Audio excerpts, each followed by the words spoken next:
Nagbubukas ang pelikula sa isang elite na pribadong paaralan kung saan makikilala natin ang isang guro sa nutrisyon na nagngangalang Miss Novak. Napag-alaman na kamakailan ay kinuha siya ng paaralan upang itaguyod ang malusog na pagkain sa mga mag-aaral. May ilang miyembro ang kanyang club at tinanong niya sila kung bakit sila sumali. Isang babae na nagngangalang Helen ang nagpahayag na gusto niyang protektahan ang kapaligiran at bawasan ang global warming. Ang isa pang babae, na si Ragna, ay nais na bawasan ang kanyang taba sa katawan at maging fit para sa sports. Nandito rin si Elsa, na gustong matuto ng disiplina, at si Fred, na gustong manatiling malusog dahil mayroon siyang diabetes. May isang estudyante na nagngangalang Ben na nagsasabing nandito siya para kumita ng score para sa kanyang scholarship. Pinahahalagahan ni Miss Novak ang pagsali nila sa club at maikli niyang ipinaliwanag ang konsepto ng conscious eating. Ito ay tungkol sa pagbawas ng pagkain ng hindi nakakaramdam ng gutom. Ipinaliwanag niya na ang katawan ng tao ay nangangailangan ng mas kaunting pagkain kaysa sa karaniwang pinaniniwalaan at tinatalakay ang mga benepisyo ng pagkain ng mas kaunti. Pagkatapos ay tinuruan sila ni Miss Novak ng ehersisyo sa paghinga na tutulong sa kanila na pahalagahan ang mga sangkap na nilagay dito at kumain ng mas maingat. Ang mga mag-aaral ay nagsasanay sa pagsasanay na ito at agad na nakaramdam ng pagbabago sa kanilang kalooban at pagiging ganado sa pagkain. Pagkatapos ng kanilang sesyon, nakipagpulong si Miss Novak sa punong guro na mainit na tinatanggap siya sa paaralan. Pagkatapos ay itinalaga niya si Miss Novak sa gawain ng pagpapabuti ng mga gawi sa pagkain ng mga bata. Pinahahalagahan ng huli ang tiwala at tinitiyak sa punong guro na ang mga bata ay nasa ligtas na mga kamay sa kanya. Pagkatapos ay lumipat ang eksena sa tahanan ni Ragna kung saan kumakain siya kasama ang kanyang mga magulang. Pinayuhan siya ng kanyang ina na bantayan ang kanyang timbang at iwasan ang pagkain ng sobra.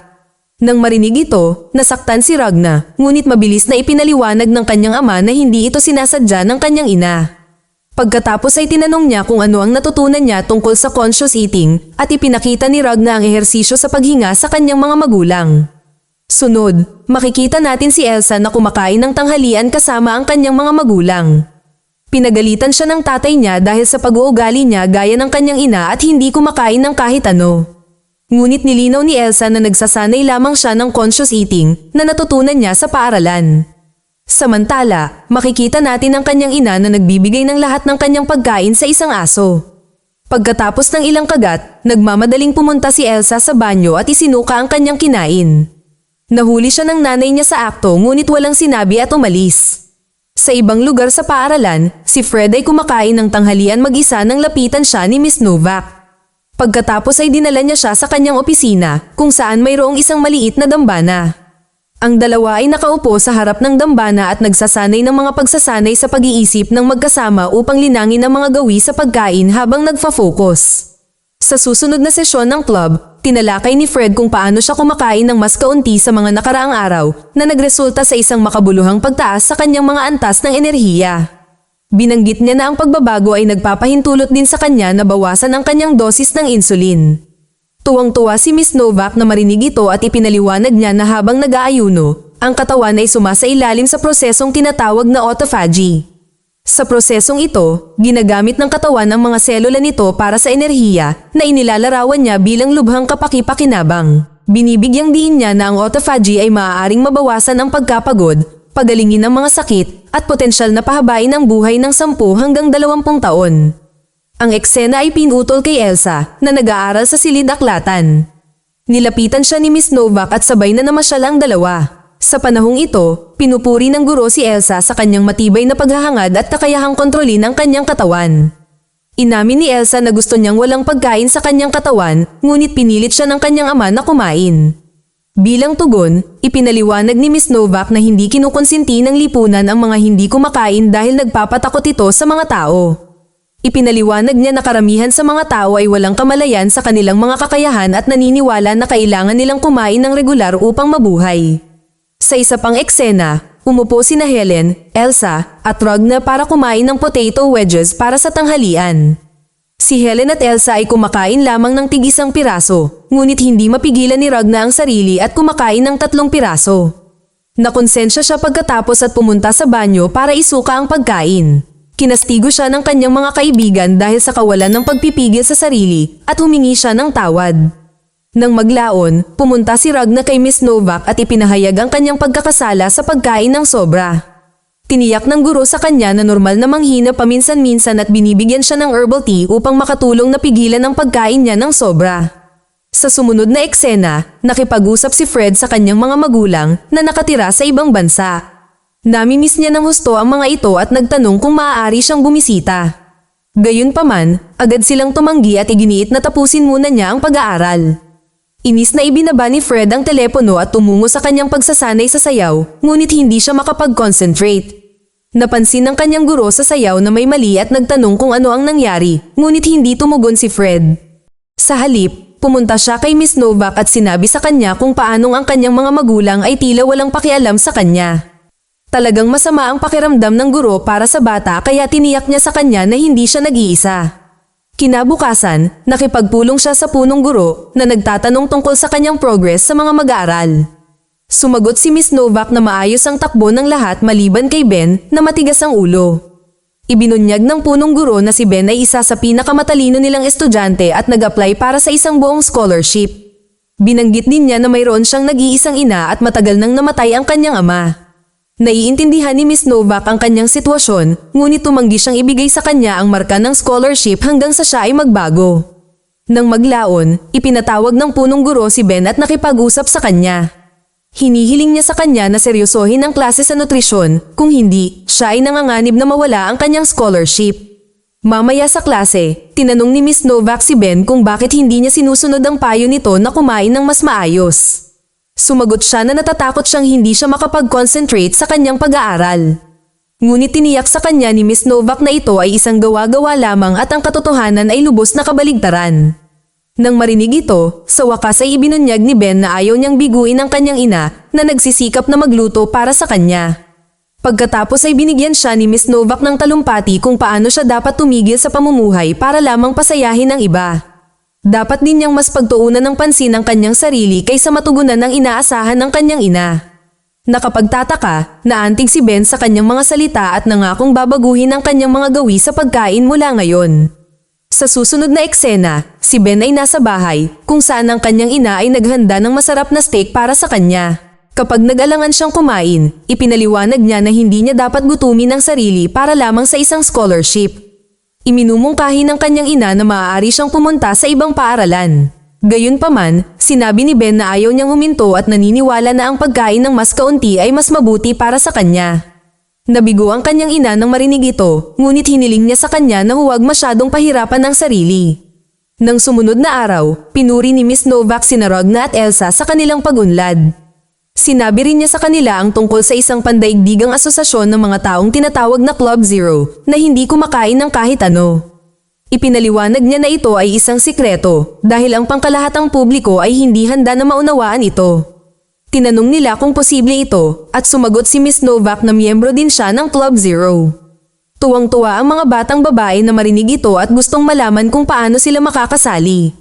Sa gabi, pumunta sina Fred at Miss Novak sa isang opera theater para magsaya. Sa kabila ng kanilang pagkakaiba sa edad, tila nagsimula na silang magkagusto sa isa't isa. Kinabukasan, sa isa pang sesyon, pinayuhan ni Miss Novak ang grupo na huminto sa pagkain at inilarawan ang mga dapat na benepisyo nito sa isip at katawan. Inutusan din niya silang maghawak kamay at umawit ng kakaibang taludtod. Kasunod nito, ganap na huminto sa pagkain ng mga mag-aaral at gumamit ng iba't ibang dahilan upang maiwasan ang pagkain. Nang maramdaman ito ng kanilang mga magulang, nagsimula silang mag-alala. Isang araw, dumating ang nanay ni Ben sa paaralan at nagpahayag ng pag-aalala tungkol sa pagmamanipula ni Miss Novak sa kanyang anak. Gayunpaman, sinasabi ng punong guro na ang mga bata ay nagsasagawa lamang ng conscious eating at hindi ginugutom ang kanilang mga sarili. Sinabi niya na si Miss Novak ay isang responsableng guro na hindi gagawa ng anumang bagay na makakasira sa kanyang mga estudyante. Pagkatapos ng kanilang pag-uusap, bumisita ang principal sa cafeteria para tingnan ang mga estudyante. Si Ben at ang kanyang mga kaibigan ay nagpapanggap na masaya sa kanyang harapan at nagpatuloy sa paglalaro ng pagkain na parang kumakain.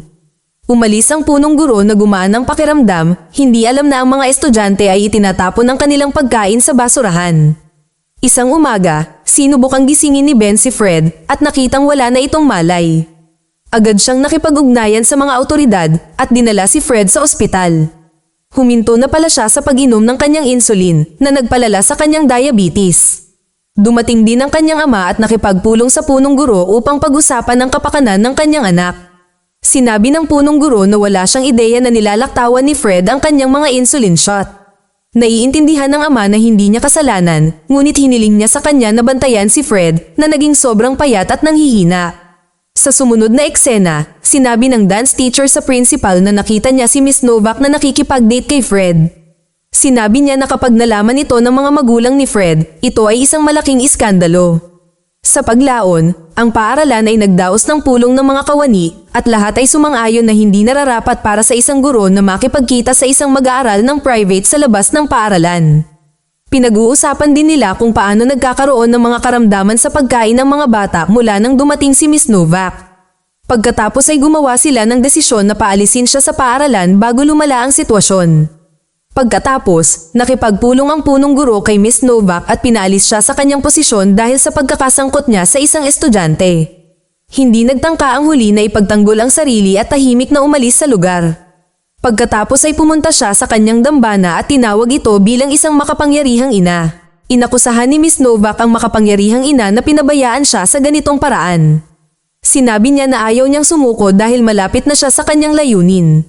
Pagkatapos, nakipagkita si Miss Novak kay Fred at tinanong kung pinagkakatiwalaan pa rin siya nito. Kapag sumagot siya ng oo, bigla niya itong hinalikan. Pagkatapos ay lumipat ang eksena sa bahay ni Elsa, kung saan siya ay nagkukunwaring pinuputol ang kanyang pagkain upang maiwasan na kumain. Nakita rin niya ang kanyang ina na nagbibigay ng pagkain sa aso.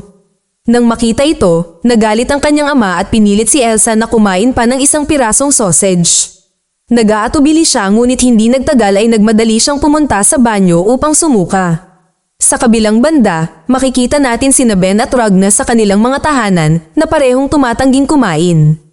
Kinaumagahan, dinalhan siya ng mga magulang ni Elsa ng tanghalian, ngunit nagpatuloy siya sa pagsasalita tungkol sa labis na pagkonsumo. Sinabi niya na ang katawan ng tao ay hindi nangangailangan ng pagkain at siya ay maaaring mabuhay lamang sa kanyang paghahangad. Nang patuloy na ipilit ng kanyang mga magulang, sa wakas ay kumain na siya ng pagkain. Ngunit bigla na lang niyang isinuka ang lahat at muli itong kinain na ikinainis ng kanyang mga magulang. Nang maglaon, nagtipon ang mga magulang ng mga batang ito na na-brainwash upang pag-usapan ang sitwasyon.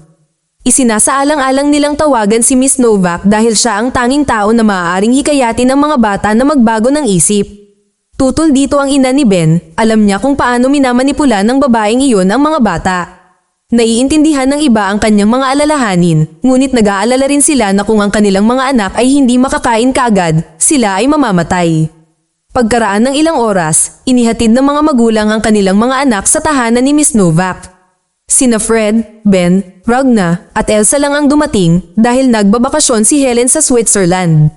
Lahat sila ay mukhang napakahina at namumutla, ngunit nagsimula silang magsalita tungkol sa kung gaano kabuti at kalakas ang kanilang nararamdaman. Pinuri ni Miss Novak ang kanilang mga aksyon at ipinaalam sa kanila na handa na silang sumali sa Club Zero, kung saan sila mabubuhay ng walang hanggan. Sinabi niya na sila ay papalayain at hindi nasasailalim sa panggigipit ng lipunan at magulang. Sa gabi, bumisita si Fred sa bahay ni Ben upang ipagdiwang ang Pasko kasama ang kanyang pamilya. Ang ina ni Ben ay nagluluto para sa kanila ng masasarap na pagkain na kinain ng dalawang batang lalaki ng walang pag-aalinlangan. Sa kabilang banda, makikita rin sina Ragna at Elsa na masayang kumakain kasama ang kanilang mga magulang. Kinaumagahan, nang pumunta ang mga magulang para gisingin ang kanilang mga anak, wala na sila saan man. Nag-iwan ng liham ang mga bata na nagpapaliwanag na nasa mas magandang lugar sila ngayon. Hinihiling din nila sa kanilang mga magulang na huwag silang hanapin dahil ito ay magiging walang kabuluhan.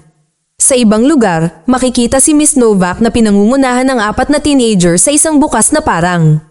Pagkatapos ay bumuo sila ng isang bilog at naghawak kamay upang magsagawa ng ilang uri ng ritual.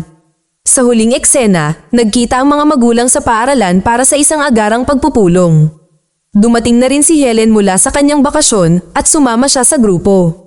Tinanong siya ng nag-aalalang mga magulang tungkol sa nangyari sa mga klase sa nutrisyon. Nagtataka sila kung saan dinala ni Miss Novak ang kanilang mga anak at kung buhay pa ba sila. Ngunit ang isang brainwashed na Helen ay sinuportahan ng kanyang guro at ipinaalam sa mga magulang na sila ay nasa mabuting kalagayan. Nagtatapos ang pelikula nang diretso siyang tumingin sa camera at idineklara na maliligtas sila, ngunit kailangan nilang magdasal. Mag-subscribe para sa higit pang mga video na tulad nito, i-on ang notification, at mag-iwan ng like para matulungan ang aming channel. Salamat sa panunood.